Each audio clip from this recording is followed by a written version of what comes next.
Bismillahirrahmanirrahim. Assalamualaikum warahmatullahi wabarakatuh.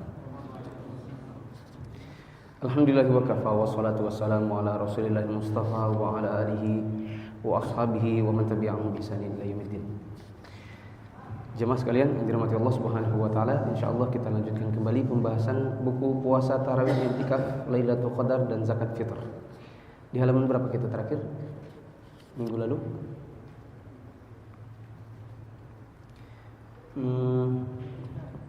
Ya. Halaman 23.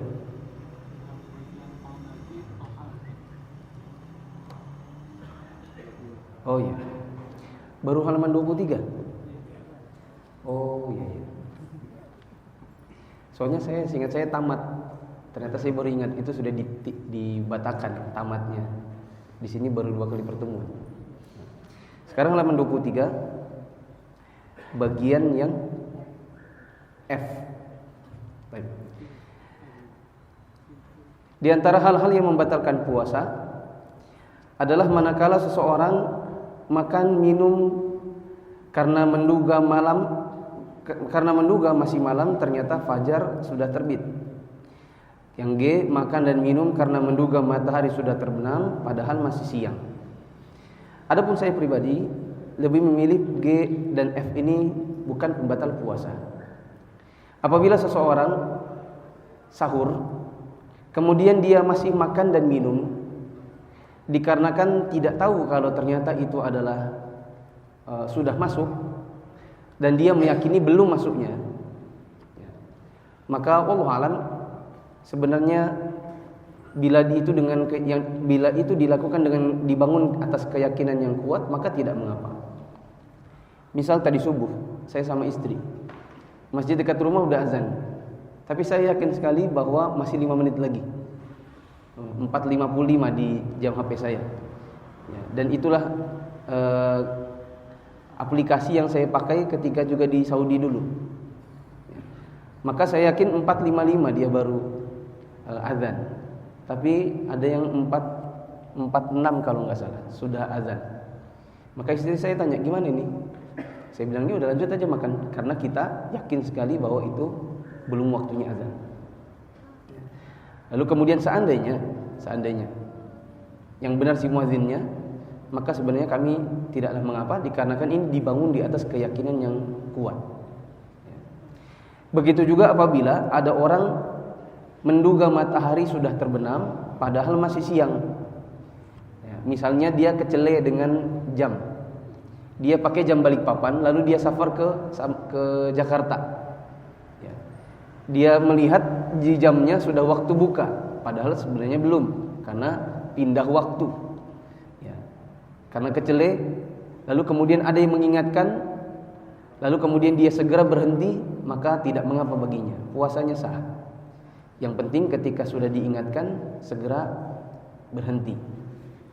Dalilnya adalah perbuatan para sahabat di zaman Rasulullah SAW. Kata salah seorang sahabiyah, yaitu Asma binti Abu Bakar, aftarna fi 'ahdi Rasulillah SAW yaumai ghaib, thumma ta'ati syams. Suatu hari kami pernah berbuka puasa di zamannya Rasulullah SAW. Yauma ghaib, pada suatu hari yang hari itu mendung. Karena mendung maka kami mengira sudah malam. Fatala'atis syams, maka kemudian matahari terbit, mendungnya hilang, mataharinya muncul kembali. Dan ini tidak ada riwayat lanjutan bahwasanya Rasulullah SAW menyuruh orang-orang yang terlanjur berbuka disuruh qadha lagi. Tidak ada riwayat demikian. Maka orang-orang yang terlanjur berbuka di zaman Nabi, terlanjur berbuka dikarenakan kecele. Dia lihat langitnya sudah mendung, dikiranya malam, padahal kemudian itu cuma mendung. Setelah mendungnya hilang, ternyata mataharinya masih di atas. Tidak ada perintah dari Nabi SAW untuk mereka mengqadha lagi puasa yang terlanjur terlanjur makan dan minum karena kecele tadi. Wallahu alam, maka apabila ada orang makan dan minum karena menduga matahari sudah terbenam padahal masih siang, kemudian akhirnya dia tahu ternyata dia salah, kemudian dia segera berhenti, maka nampaknya yang benar adalah puasanya sah dan tidaklah harus diulang. Yang penting segera berhenti. Makan dan minum karena lupa. Namun ketika dia teringat atau dia diingatkan tapi dia tidak menahan diri, malah meneruskan makan dan minumnya, maka ini membatalkan puasa. Memasukkan sesuatu yang bukan makanan, bukan minuman ke dalam perut, entah melalui mulut, misalnya menelan batu permata atau menelan benang. Ya, ada orang menelan sesuatu yang bukan makanan tapi sengaja, ya, kunyah-kunyah benang, kunyah-kunyah misalnya batu-batu kecil, ya. Maka ini membatalkan puasa. Mungkin ada yang pernah tahu, ada di Indonesia ini orang penggemar sabun colek. Dia makan sabun colek itu makan coki-coki. Ibaratnya anak kecil itu suka banget coki-coki, digituin. Ini sabun colek dia suka sekali. Sabun colek bukan makanan. Kalau dia makan itu sabun colek dia di saat dia puasa, maka batal puasanya. Walaupun dengan alasan itu bukan makanan. Yang ini memasukkan sesuatu walaupun bukan makanan, walaupun bukan minuman ke dalam perut melalui mulut. Maka ini membatalkan puasa.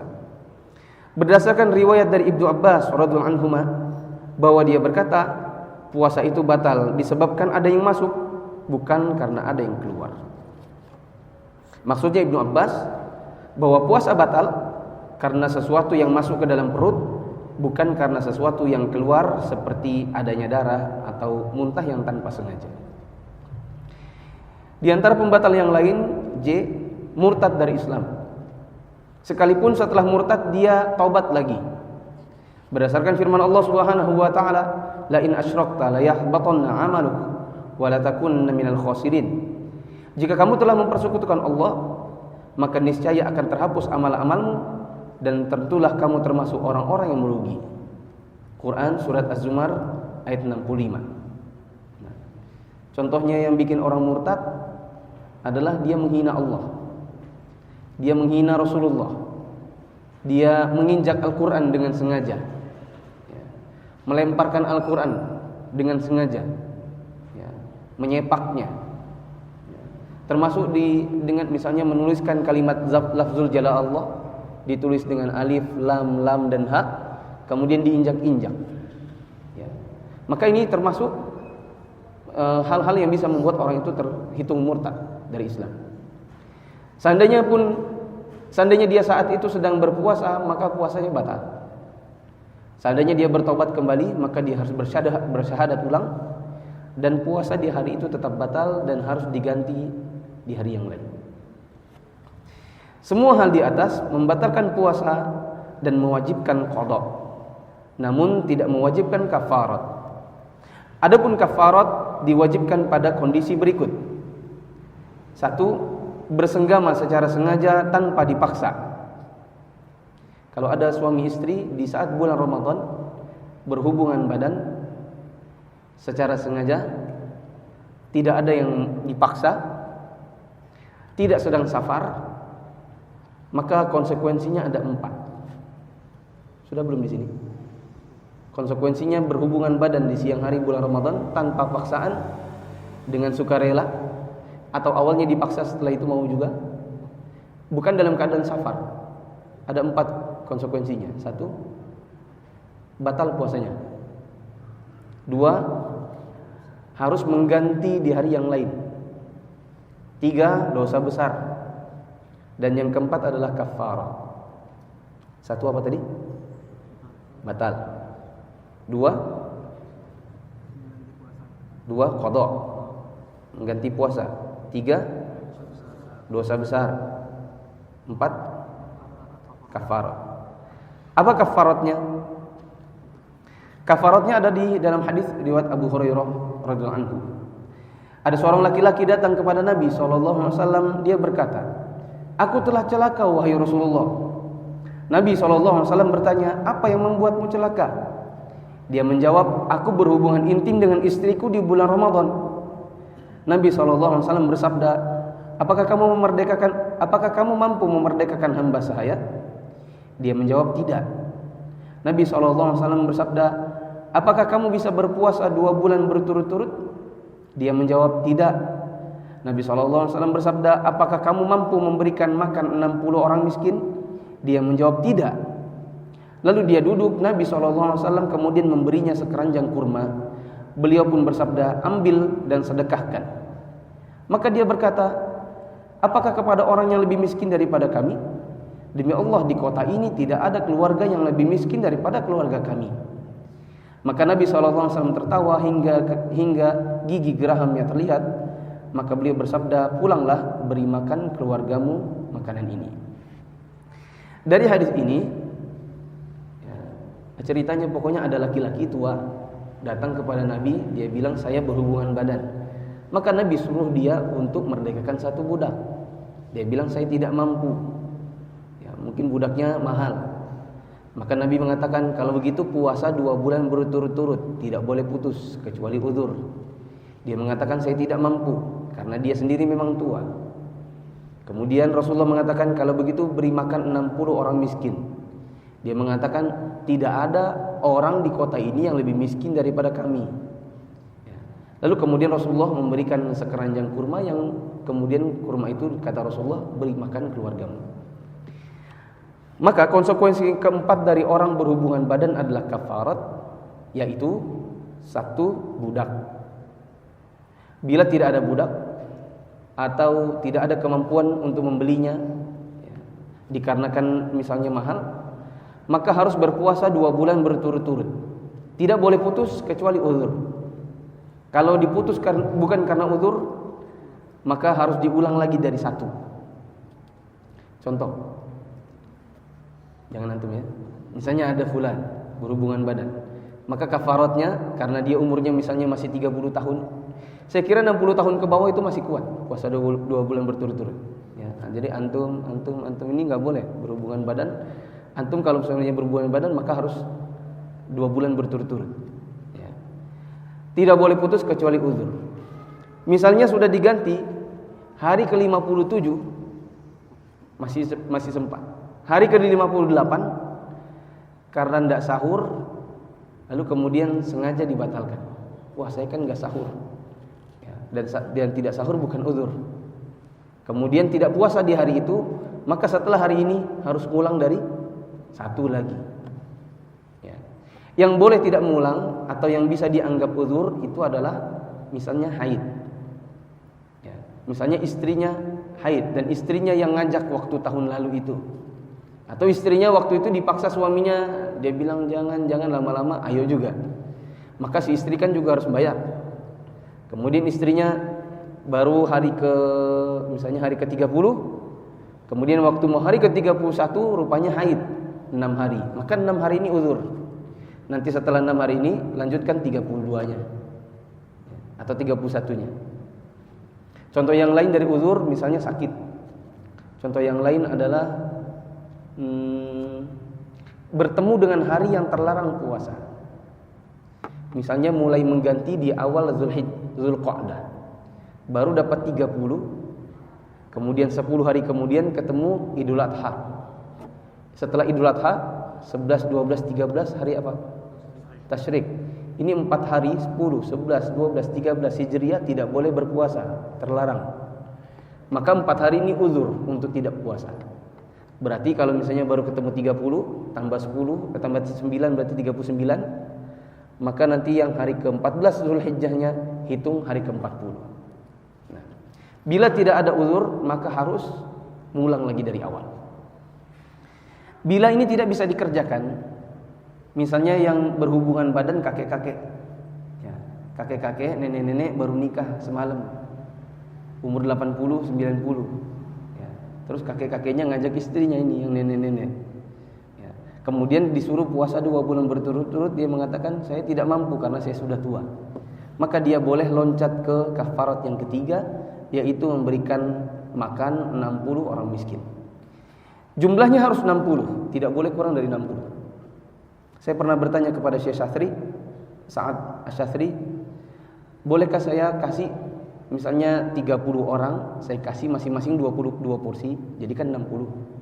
Atau saya kasih 2 orang, masing-masing dikasih tiap hari selama sebulan, jadinya kan 60. Maka kata beliau, tidak boleh, jumlahnya harus 60.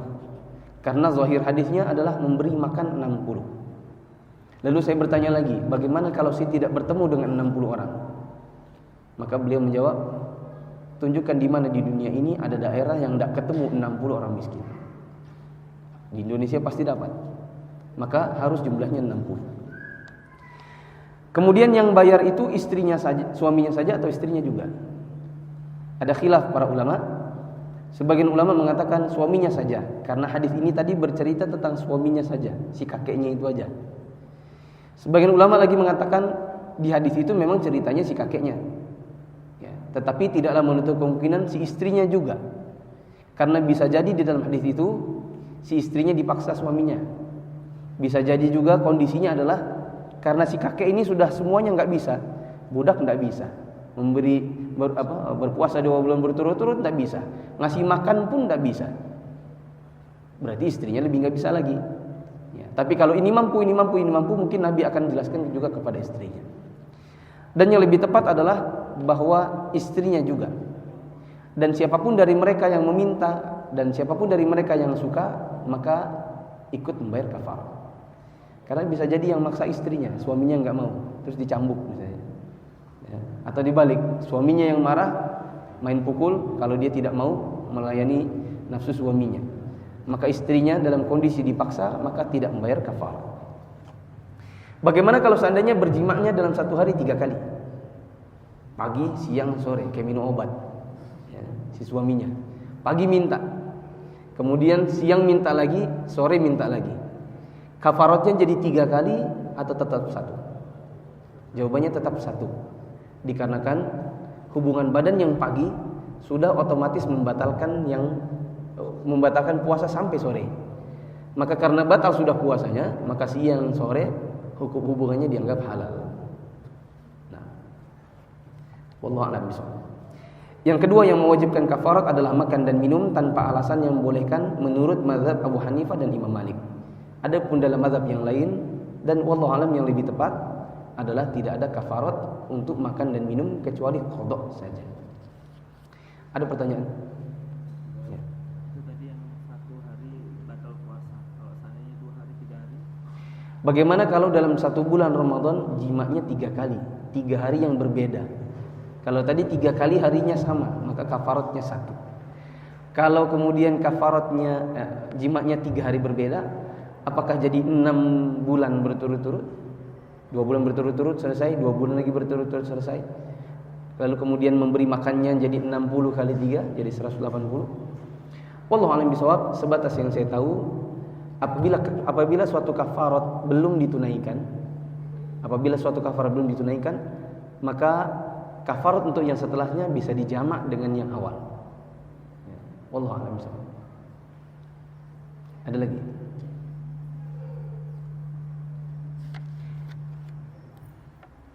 Sekarang masalah baru di halaman 26. Hal-hal yang boleh bagi orang yang berpuasa. Boleh berarti sekedar mubah, tidak menambah pahala, tidak pula mengurangi pahala pada hukum asalnya.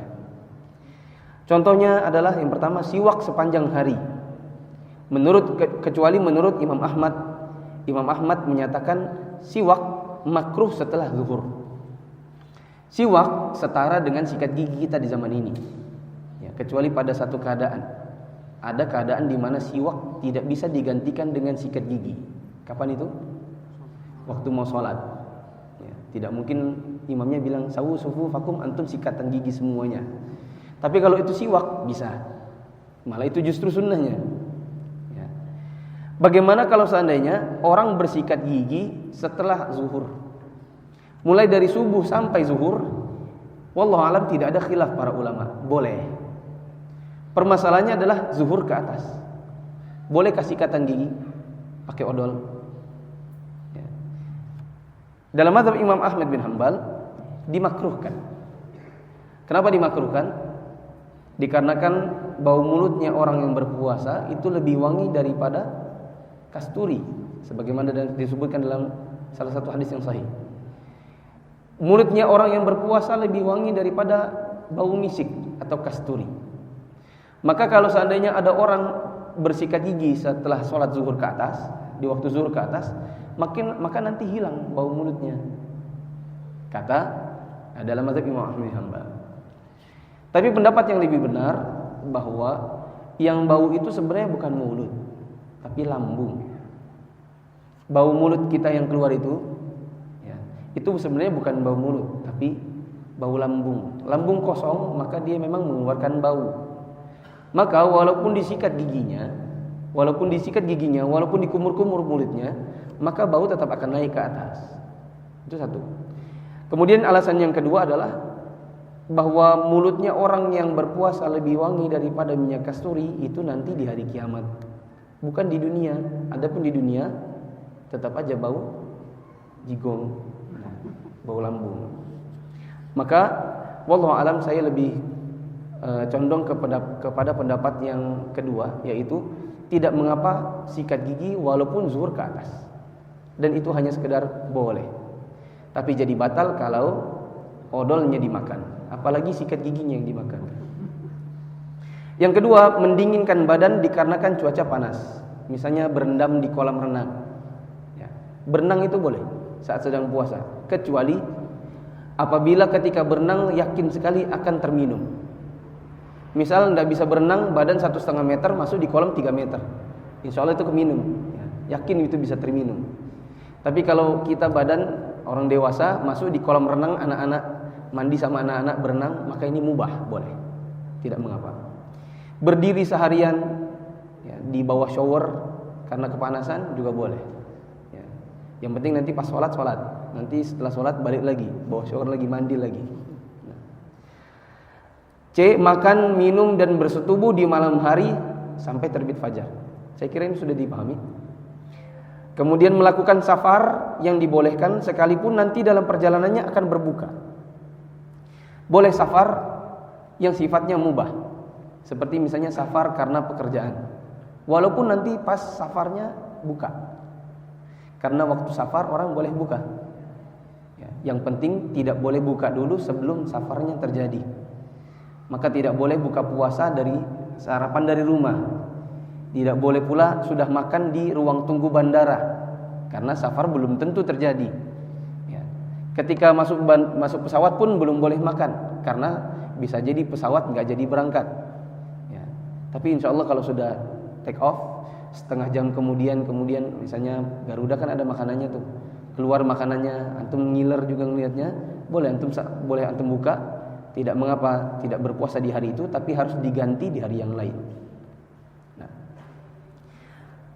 Kemudian E. Berobat dengan obat-obatan yang halal selama tidak dimasukkan ke dalam perut, termasuk pula hal ini dalam suntik yang bukan suntik untuk mengenyangkan.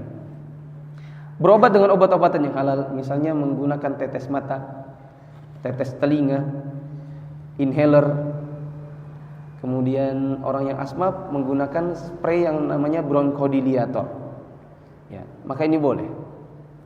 Kemudian misalnya cabut gigi, kemudian gusinya disuntik dengan suntik anestesi yang sifatnya lokal, ya, maka ini boleh dan tidaklah membatalkan puasa. Adapun suntik yang lain seperti suntik infus, maka ini membatalkan puasa, dikarenakan walaupun dia tidak lewat kerongkongan, tapi dia setara dengan orang makan dan minum.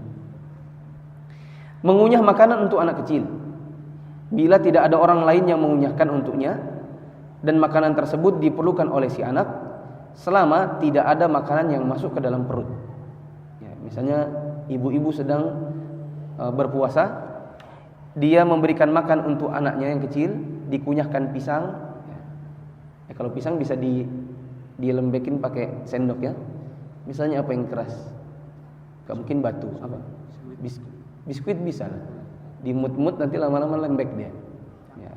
Kacang, anak kecil makan kacang.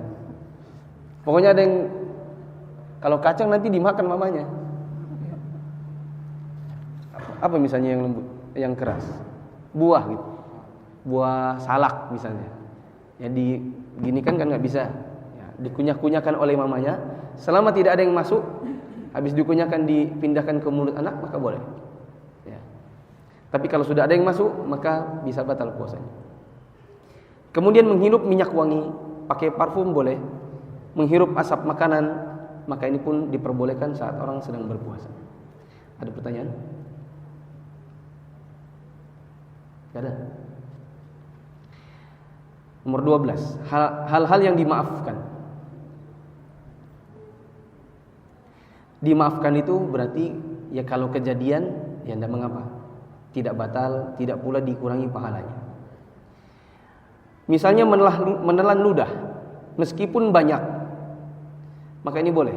Misalnya antum mingkem 5 menit, terus lama-lama ludahnya ngumpul di mulut kemudian ditelan.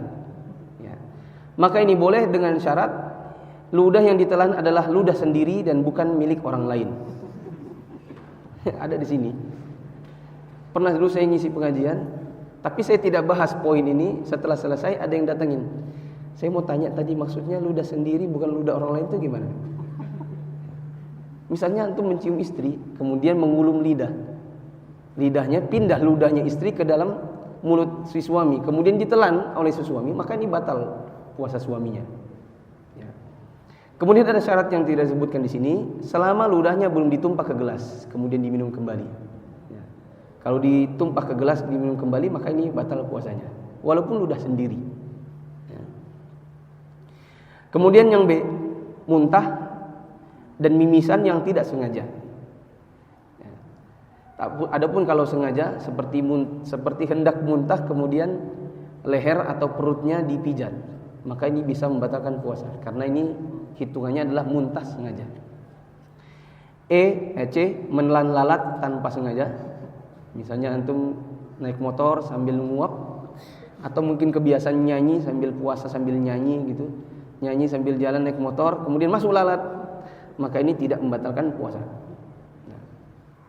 Kemudian D, menghirup debu jalanan dan asap pabrik, asap kayu bakar dan yang lain-lain. Yang E, waktu pagi tiba masih dalam keadaan junub, misalnya semalam berhubungan badan, kemudian terlambat bangun sahur. Ya, bangun ternyata orang sudah azan sudah dari tadi, maka ini sudah tidak bisa sahur lagi. Ya, sudah tidak bisa sahur.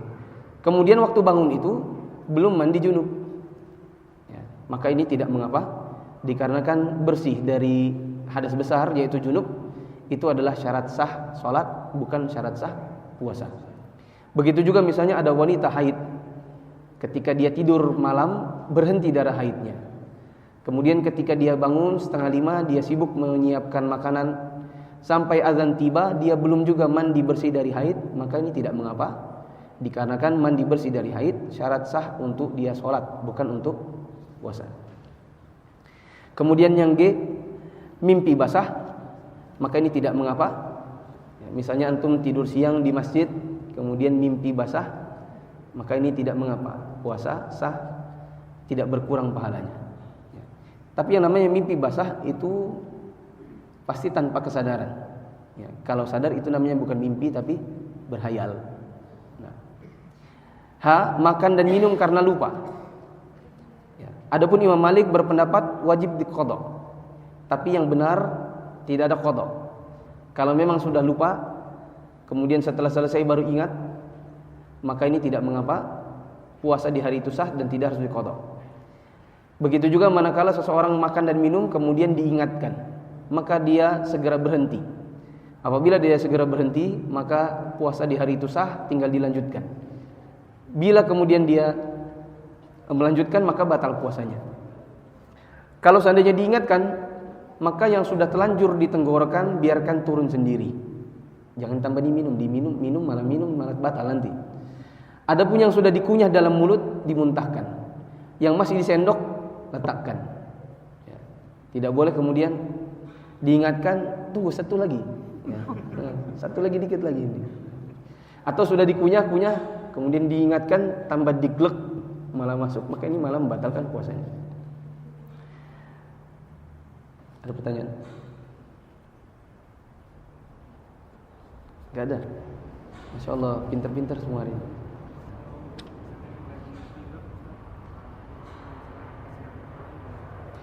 Bagaimana kalau pilek di dalam hidung ada ingus? Kalau gini, kemudian ditelan, boleh. Karena dia dari dalam. Tapi kalau sudah di mulut nih, tinggal dimuntahkan, ditelan kembali, maka jangan. Nah. Kan bisa ya orang kening, ya langsung termasuk ke dalam, oke bisa. Maksud di dahak ini, kemudian tertelan ke dalam, maka ini tidak membatalkan puasa. Ada lagi? Kafarat, bab terakhir insyaallah. Kafarat itu adalah penutup dosa akibat menyelisihi syariat. Siapa yang menyelisihi syariat dengan melakukan hubungan intim di siang hari pada bulan Ramadan atau makan dengan minum dengan sengaja, menurut pendapatnya Imam Abu Hanifah dan Imam Malik, maka dia wajib membayar kafarat dengan cara melakukan satu dari 3 hal. 1. Memerdekakan budak hamba sahaya yang beriman. Kalau dia tidak mampu, maka berpuasa 2 bulan berturut-turut, tidak boleh putus kecuali uzur. Bila tidak mampu, maka memberikan makan 60 orang miskin. Masing-masing 1 orang miskin 1 mud gandum atau kurma atau makanan pokok apa saja menurut kemampuannya. Ya. Lihat, bayar kafarat mirip seperti bayar fidyah. Saya sudah pernah bahas fidyah. Sudah Hidayat. Fidyah memberi apa? Makan atau uang? Makan. Makanan apa? Makan pokok. Kalau di Indonesia makan pokoknya beras. Kalau berasnya mentah berapa kilo? 1,5. 2,5 itu kalau zakat fitr. Kalau fidyah 1,5. Kalau sudah ditanak jadi nasi, 1 porsi yang mengenyangkan. Nah, 60 orang miskin untuk kafarat itu seperti itu. 1 orang miskinnya dikasih 1,5 kilogram beras, atau kalau diberikan dalam makanan yang sudah jadi, nasi yang sudah ditanak, maka jumlahnya adalah 1 porsi yang mengenyangkan. Kalau 1,5 kilo sudah ditanak, itu kekenyangan, bukan mengenyangkan. Nah, kafarat ini berbilang dengan berbilangnya penyelisihan. Maka siapa saja yang bersetubuh di 1 hari atau makan atau minum dengan sengaja di hari yang lain, maka dia membayar 2 kafarat. Menurut pendapat ulama yang lain, kecuali kalau belum terbayar. Tapi kalau sudah dibayar kemudian melakukan lagi, maka setelahnya harus bayar kafarat lagi. Hikmah kafarat adalah menjaga syariat agar tidak dipermainkan dan tidak dilanggar batas-batasnya. Hikmah lain adalah menyucikan jiwa seseorang muslim dari noda-noda dosa akibat penyimpangan yang dia lakukan tanpa alasan. Oleh karena itu, maka kafarat harus dilaksanakan sesuai perintah syariat, baik dari segi jumlah maupun tata caranya, sehingga kafarat tersebut benar-benar berfungsi sebagaimana mestinya dalam melenyapkan dosa-dosa dari pelakunya. Dasar kafarat adalah firman Allah, innal hasanati yudhibnas sayyi'at. Sesungguhnya perbuatan-perbuatan baik itu menghapuskan dosa atau perbuatan yang buruk. Rasulullah SAW mengatakan, bertakwalah kepada Allah di mana saja kamu berada, dan ikutilah perbuatan buruk dengan perbuatan yang baik. Niscaya perbuatan yang baik itu akan menghapus perbuatan buruk tadi. Bergaulah dengan manusia dengan akhlak yang baik. Nah, ada pertanyaan?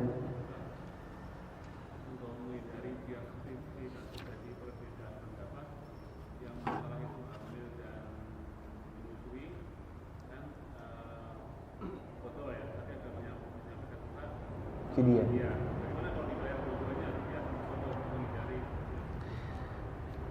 Ada orang hamil menyusui. Kata sebagian ulama, bahkan dari kalangan sahabat Nabi seperti Ibnu Abbas, bahwa wanita hamil menyusui gantinya adalah fidyah saja. Pendapat yang kedua adalah yang mengatakan qada saja. Dan saya cenderung pendapat yang kedua. Karena wanita hamil dan menyusui itu halangannya adalah halangan yang sifatnya temporary, hanya sementara, suatu saat akan hilang. Berbeda kalau halangan itu sifatnya permanen. Kalau permanen, maka gantinya fidyah. Karena dia halangan hamil menyusui itu hanya sementara, maka gantinya adalah qada. Saya lebih condong qada. Pertanyaannya adalah, kalau digabung aja sudah fidyah plus qada, dua-duanya untuk menghindari perselisihan. Maka ini bukanlah untuk menghindari perselisihan, tapi memang inilah pendapat yang ketiga. Ada pendapat yang ketiga dari kalangan para ulama bahwa dia membayar fidyah dan qadha dua-duanya. Kalau membayar dua-duanya, fidyah dan qadha, maka tidak ada masalah. Karena memang dia pendapat yang ketiga yang mengakomodir pendapat pertama dan kedua. Nah, wallahu a'lam. Tapi saya cenderung pendapat yang kedua saja, yaitu qadha. Nah. Ada lagi? Kafarat adalah dosa akibat dari penyelisihan terhadap syariat. Apakah dosa yang berhubungan dengan puasa, penyelisihan syariat ini mendapat kafarat yang lain? Adakah kafarat-kafarat yang lain ketika seseorang menyelisih syariat? Ada. Misalnya kafarat sumpah, ya. Kafarat nazar. Nazar tidak bisa dibatalkan, maka dia berkafarat juga dengan kafarat sumpah. Kafarat sumpah apa ya? Memberikan makan 10 orang miskin. Berpuasa 3 hari berturut-turut. Jika tidak, nomor 1 adalah memerdekakan budak. Kafarat ya. Misalnya antum nazar, ya Allah, saya pernah dengar orang nazar di kampus saya, kalau saya lulus masuk kampus ini, maka saya jalan mundur 5 kilo. Jalan maju 5 kilo aja antum gempor, apalagi mundur, ya kan? Terus dia curhat di kajian. Ya, saya waktu itu juga ada hadir kajiannya. Saya telanjur nazar waktu itu masuk kampus. Kalau sudah lulus masuk kampus ini, maka saya jalan mundur 5 kilo. Saya sudah pernah coba Ustaz, gak sanggup. Ya iyalah 5 kilo aja antum gak sanggup, apalagi mundur. Ya. Jadi bagaimana? Berarti antum membatalkan nazar antum dengan cara membayar kafarat. Apa kafaratnya? Membatalkan nazar. Ya. Seperti 2 minggu yang lalu ada wanita mengatakan kalau seandainya ibu saya mengatakan kalau seandainya nanti sembuh, maka dia berpuasa 1 bulan berturut-turut. Ternyata nggak sanggup karena baru nyoba 3 hari sudah lemes-lemes. Karena ibunya sudah tua. Berarti kafaratnya, berarti nazarnya kan mau dibatalkan. Nah, bagaimana cara membatalkannya? Berarti bayar kafarat. Nah, bayar kafaratnya bagaimana? Kafaratnya seperti kafarat sumpah.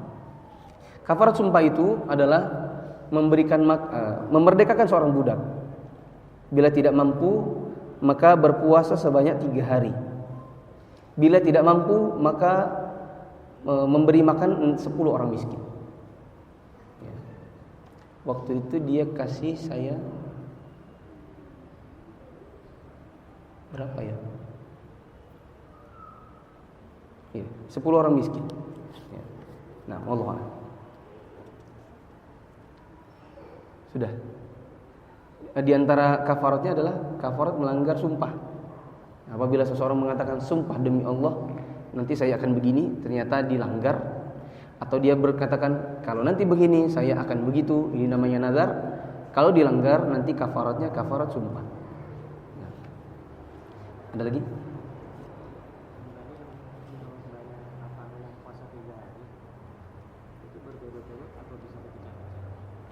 Sehingga saya berturut-turut.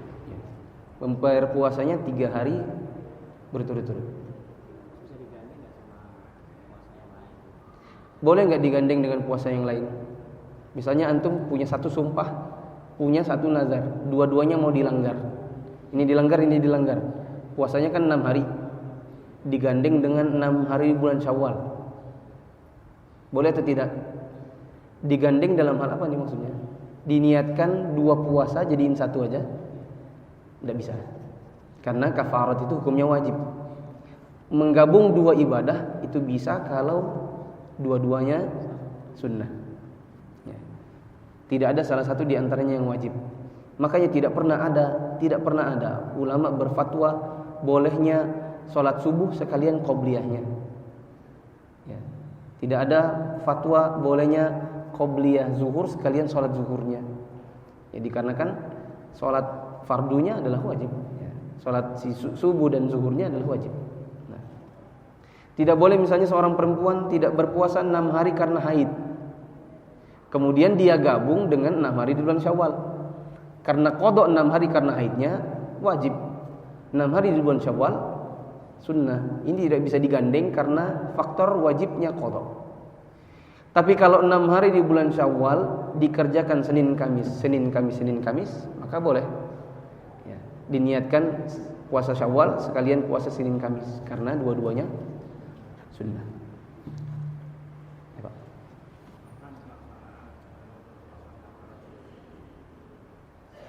Puasa kafarat yang berjima tadi pelaksananya kapan? Setelah tanggal 1 Syawal. Ya, di 1 Syawal terlarang berpuasa. Maka bayarnya mulai dari tanggal 2. Oh, kalau misalnya saya masih banyak tamu, biasanya kan kalau tamu makan melulu. Ya, atau mau bertamu sana sini ke keluarga, saya nanti nggak bisa. Maka masih bisa ditunda. Ditunda misalnya sampai tengah Syawal atau di akhir Syawal. Yang penting dikerjakan sebanyak 2 bulan berturut-turut. Semakin cepat semakin baik. Karena ini adalah utang kepada Allah. Segera diselesaikan maka semakin baik. Terjawab ya Pak? Ada lagi? Tinggal semenit. Menyambung pertanyaan Bapak itu, yang mana? Oh, yang ibu hamil. Itu ya, bapak-bapak nggak hamil.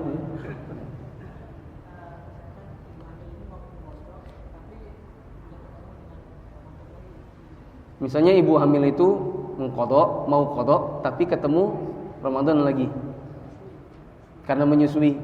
Tahun depan mau qadha lagi, masih nyusui lagi. Tahun depan mau qadha lagi, hamil lagi. Tahun depannya nyusu lagi. Yang brojol nyusu. Nah. Bagaimana cara menggantinya? Caranya adalah menghitung sebanyak yang terhutang, lalu kemudian diganti semampunya. Misalnya tahun ini nggak bisa qadha, kan ada 30 hari tak berpuasa. Tahun depan mau puasa nggak bisa, terhitung lagi 60 jadinya. Nah setelah itu kemudian mulai mencicil sedikit. 1 tahun kalau tidak puasa, 1 tahun ya, 1 tahun tidak puasa, maksud saya 1 tahun Ramadan. 1 tahun itu kan ada Ramadan, jumlahnya 29 atau 30. Tahun itu tidak puasa Ramadan, hutangnya maksimal 30. Kalau ditunda sampai tahun depan baru dibayar. 1 bulan program 3 hari aja. 3 hari tak puasa. 9 hari makan, 1 hari puasa. 9 hari makan, 1 puasa. 9 hari makan, 1 puasa. 1 bulan cukup 3 hari. 10 bulan selesai hutangnya. Oh enggak, saya tahun depannya saya mau ganti tetap hamil lagi atau masih nyusu. Ya udah 2 bulan. 2 tahun kan berarti. 2 tahun kan ada utang kira-kira 60 maksimalnya. Maka 1 bulan program 6 hari puasa. 4 hari makan, 1 hari enggak. 4 hari makan, 1 hari enggak. Bisa. Ya. 3 tahun, ya 9 hari puasa dalam 1 bulan. Sebenarnya bisa. Dicicil semampunya. Wallahu a'lam bishawab. Ini saja kurang lebihnya, saya mohon maaf. Insyaallah pada Senin yang akan datang dilanjutkan pada bab tarawih. Subhanakallahumma hamdika asyhadu an la ilaha illa anta astaghfiruka wa atubu ilaik. Antum yang pinjam buku kan pinjam aja kan? Nah, kembalikan bukunya. Assalamualaikum warahmatullahi wabarakatuh.